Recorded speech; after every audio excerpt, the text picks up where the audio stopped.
This is the tale of Benkei the warrior monk and Minamoto the legendary samurai. In 10th century Japan, Buddhist monks raised arms primarily to protect their political and economic interests.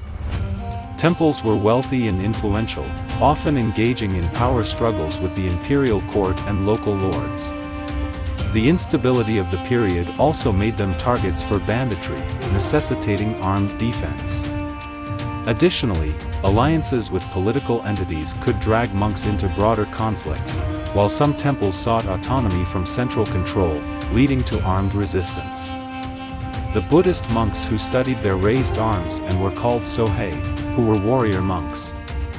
One Sohei's name was believed to be Benkei. Benkei originated in the 11th to 12th centuries.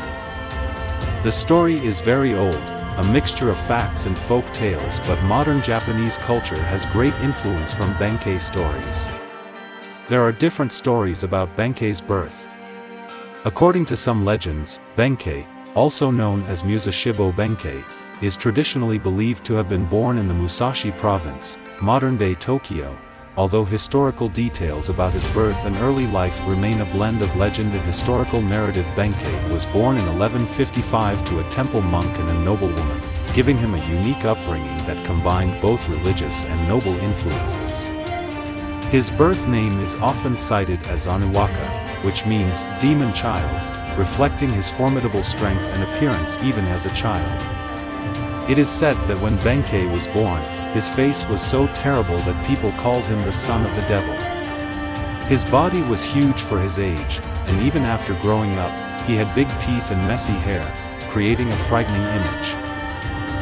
Benkei was so dangerous in appearance that his father ran to kill him. Due to this, Benkei was raised by one of his relatives. Benkei was a fighter since childhood.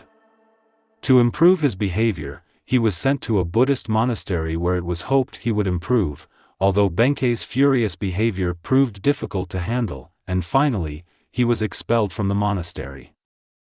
Legends suggest that Benkei became disillusioned with the corruption and hypocrisy he observed within the monastic community and secular society. This disillusionment might have driven him to leave the monastery and become a warrior monk, seeking a more active and impactful way to serve his beliefs. Becoming a Sohei. As a Sohei, Benkei joined the ranks of warrior monks who were known for their martial abilities and often participated in conflicts to protect their temples or support political causes.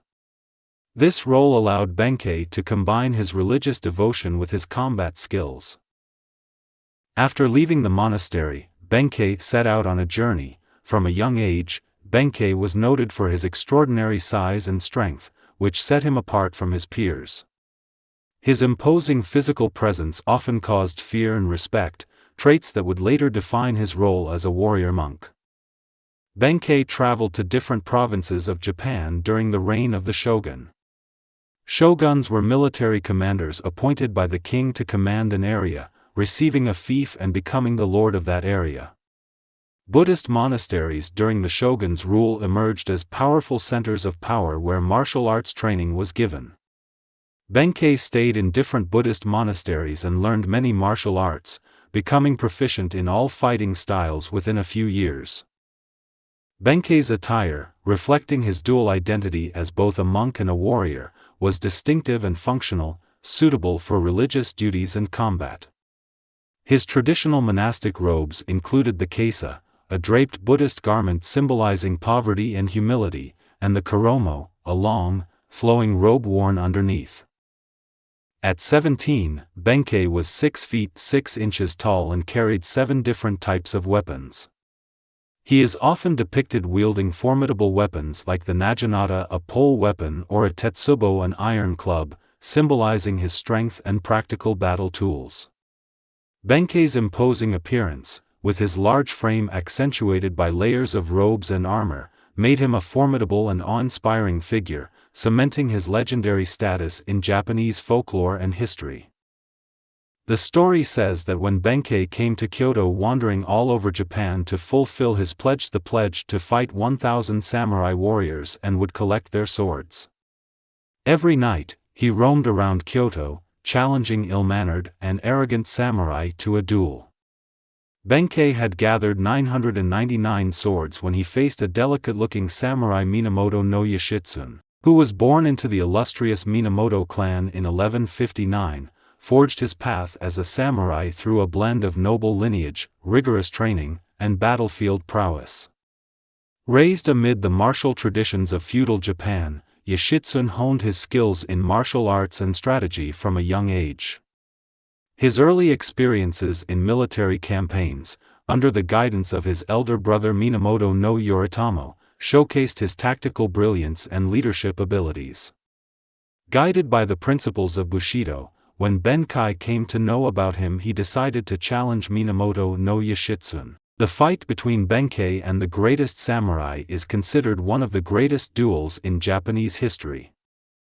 Benkei initially challenged Yoshitsune at Kyoto's Gojo Bridge. After a long fight, Yoshitsune took advantage of his agility, making Benkei tired and ultimately defeating him. Impressed by Yoshitsune's bravery and skill, Benkei considered him his master. From then on, Benkei always stayed with Yoshitsune and fought in every battle like a shadow. The duo's exploits and adventures are celebrated in Japanese folklore and literature. In 1189, Minamoto no Yoshitsune was declared a traitor by his brother, Minamoto no Yoritomo, primarily due to political rivalry and growing distrust between them. Yoritomo, as the head of the Minamoto clan and the de facto ruler of Japan during the Kamakura period, viewed Yoshitsune's rising popularity and military prowess as a potential threat to his own authority. Yoshitsune's independent actions and alliances, especially his association with the Taira clan, further strained their relationship, leading to Yoritomo branding him as a traitor and eventually pursuing him to his tragic end. Running for his life, Yoshitsune was given shelter by a family friend, who provided him with a fort. However, the enemies surrounded the fort. In 1189, the tragic tale of Minamoto no Yoshitsune and his loyal follower Benkei reached its climax at Koromogawa no Tachi fortress in Musashi Province. As Yoritomo's army besieged the fort, Yoshitsune and his band of followers found themselves cornered. Outside, Benkei, known far and wide for his unmatched skill with naginata and strength and unwavering loyalty, stood guard on the bridge. And no one could defeat him in a sword fight. Hundreds of soldiers from Yoritomo's army confronted him. He challenged the soldiers for a fight, but none dared to engage in direct combat with the formidable warrior monk. And started showering arrows at him. Benkei remained steadfast, a towering figure amid the chaos. Even when breathing his last and standing still, no soldier dared to come near him. He died standing tall and buying crucial time for Yoshitsune to perform the ritual of seppuku inside the fortress. With Benkei's heroic stand, Yoshitsune's honor was preserved amidst the tragic end of their noble cause. The legend of Benkei's loyalty and indomitable spirit endured, etched forever in the annals of Japanese history alongside the fate of his beloved master. Benkei gave his life for his master, never leaving him till the last moment. Minamoto no Yoshitsune's legacy is one of heroism, loyalty, and tragedy.